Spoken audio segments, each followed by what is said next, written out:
64 லட்சம் ரூபாய் காசு, கனடாவில் வேலை, புத்தம் புது வாழ்க்கை. இந்த ஆசை வார்த்தைகளை நம்பி ஏமாந்து போன இலங்கையர்கள் 3 பேர் கடத்தப்பட்டிருக்காங்க.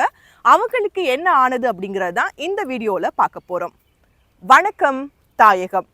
நம்மள அநேகமானவங்க என்ன நினைக்கிறோம், வெளிநாட்டுக்கு போயிட்டு ஒரு வேலை எடுத்துட்டோம்னா ஓகே, லைஃப் டைம் செட்டில்மெண்ட், நம்ம குடும்பத்தில் இருக்கக்கூடிய எல்லா கஷ்டமும் மறைஞ்சிரும், எப்படியாச்சும் வெளிநாட்டுக்கு போகணும் அப்படிங்கிற ஆசை கனவோடு தானே இருக்கிறோம்.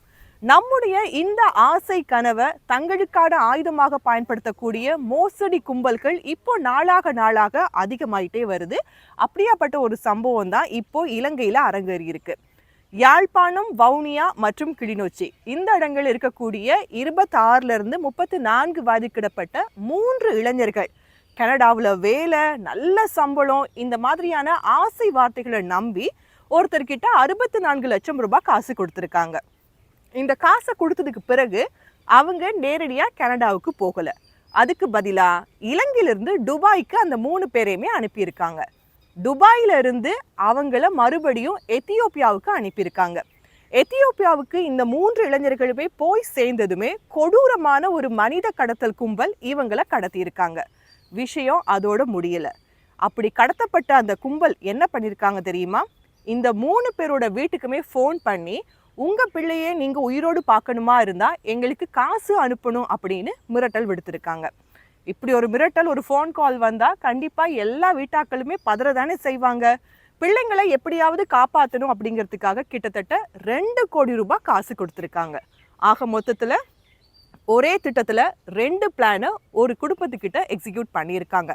முதல்ல 64 லட்சம் ரூபாய் காசு வாங்கியிருக்காங்க. பிறகு அந்த 3 இளைஞர்களையும் கடத்தி இருக்காங்க. கடத்தல் கும்பல் கிட்ட இருந்து காப்பாற்றுறதுக்காக 2 கோடி ரூபாய் காசும் கொடுக்கப்பட்டிருக்கு. இந்த விஷயம் எப்படியோ சிஐடிக்கு போயிருக்கு. சிஐடி, இலங்கையில் இருக்கக்கூடிய சிஐடி என்ன பண்ணியிருக்காங்க, எத்தியோப்பியாவில் இருக்கக்கூடிய போலீசார் மற்றும் தூதரக அதிகாரிகளோடு ஒன்று சேர்ந்து இது ரொம்பவுமே தீவிரமாக விசாரிக்க ஆரம்பிச்சிருக்காங்க. இந்த கடத்தல் சம்பவத்தோடு தொடர்புபட்ட 4 பாகிஸ்தானிய நாட்டவர்களும் ஒரு எத்தியோப்பியா நாட்டவரும் கைது செய்யப்பட்டிருக்காங்க. சம்பவத்தினுடைய பிரதான சந்தேக நபர் கிளிநொச்சியை சேர்ந்தவர், நெடுங்கேணியில தலைமறைவாக இருந்தப்போ இப்போ அவரையும் கைது பண்ணியிருக்காங்க. இது பற்றிய மேலதிக விசாரணைகள் மேற்கொள்ளப்படுது. இப்போ கடத்தப்பட்ட 3 இளைஞர்களுமே ரொம்பவுமே பாதுகாப்பான முறையில் இலங்கைக்கு வந்துட்டாங்க. இந்த மாதிரியான சம்பவங்கள் நமக்கு மிகப்பெரிய ஒரு எச்சரிக்கையை விடுக்குது. நாம ஒரு வெளிநாட்டு வேலை வாய்ப்புக்காக வெளிநாட்டு முகவரை நாடும் போது அந்த நிறுவனம் தொடர்பா சரியான தகவல்களை பெற்றுக்கொள்ளணும்.